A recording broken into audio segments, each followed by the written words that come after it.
Hey, what's up guys? Today we're going over the best and worst episodes of Marvel's TV series, What If? And when I tell you the worst episode is bad, it's probably the worst piece of media to come out of Marvel like ever. So before we get started, go ahead and subscribe, but also tell me what's your favorite What If episode throughout the entire 3-season run. So starting off with my favorite and the personal best episode has to be hands down What If Peter Quill Attacked Earth's Mightiest Heroes. This 22-minute episode of peak should be a full-length movie. So basically the change in this universe is that Yondu gave little Peter Quill to his cosmic dad instead of taking bro under his wing, which leads to little dude pulling back up on Earth with his OP abilities and causing chaos all over New York. So then old Peggy has to form a team to stop this absolute madness, which consists of OG Ant-Man, Goliath, T'Chaka Black Panther, mind-controlled Winter Soldier, and Wendy. Yeah, she's just Wendy. No cool name needed. And in the short amount of time with these characters, they have surprisingly good banter. It's impressive. Hey, Space Bro,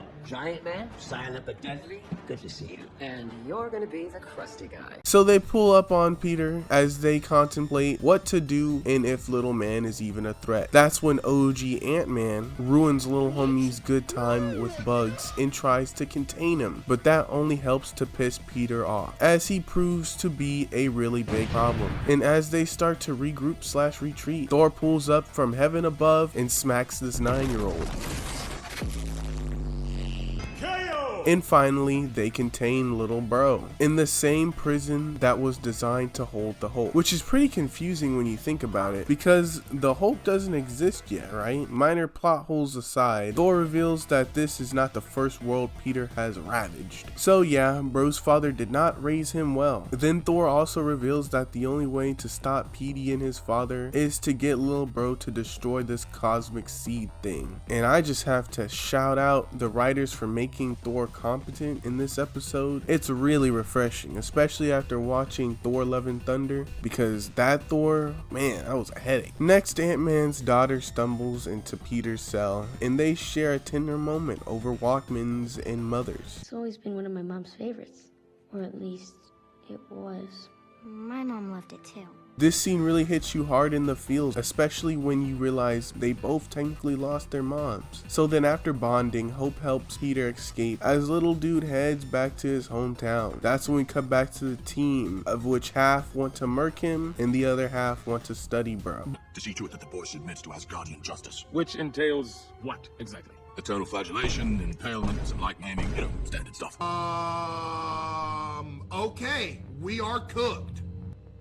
Yeah, we are absolutely. But eventually Papa Star-Lord lands on Earth and ego checks Thor while turning into a boss fight straight out of Arkham City. And as all that is happening, Winter Soldier is out here really hard scoping a grieving child at his mom's grave. Hank tries a different approach than Bucky and tries to talk to the boy. That's when Howard starts to use his talk no jutsu skills and brings up Steve Rogers. You don't know me. Steve Rogers did, and the man he knew, the friend he loved, would never take that shot. And the way the Winter Soldier reacts is really similar to how Captain America reacts when hearing Bucky's name.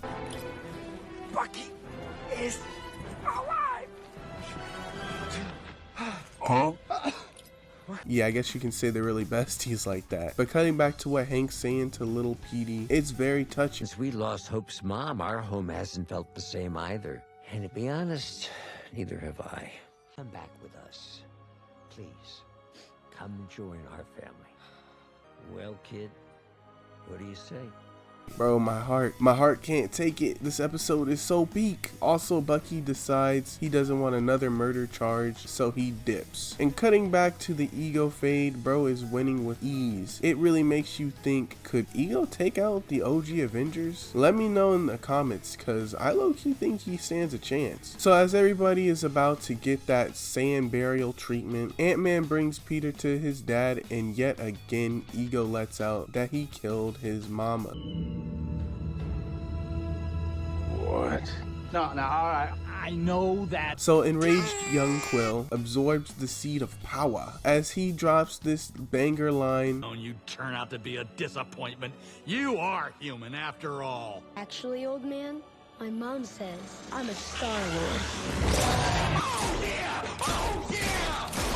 And single-handedly takes out his deadbeat dad. As we close out the episode, we see them having a family dinner and then a banger walk into the camera on to their next mission. What I really like about this episode is how well the characters were written and how rich the interactions felt between them. Literally my only critique with this episode is that I wish it was a little bit longer so we could explore more themes like the loss of a parent and how it could affect a child. I mean, imagine seeing the other planets little Peter Quill destroyed just to make his papa proud. Or we can even see the team form a tighter bond over more time, but still a 10 out of 10 episode, especially when you compare it to the literal dumpster fire 28-minute torture film they call an episode that is named What If Howard the Duck Got Hitched. And man, oh man, this one is truly a stinker. And if you're wondering what's the change in this one, well, I guess it's that Darcy and Howard the Duck got busy! And now they're taking care of this egg baby thing, of which I can't fathom how Darcy was able to push that out of her. Nonetheless, they get invited to the Collector's flying cruise ship, and bro's already creeping them out. This must be the terrible little reason we're all here today.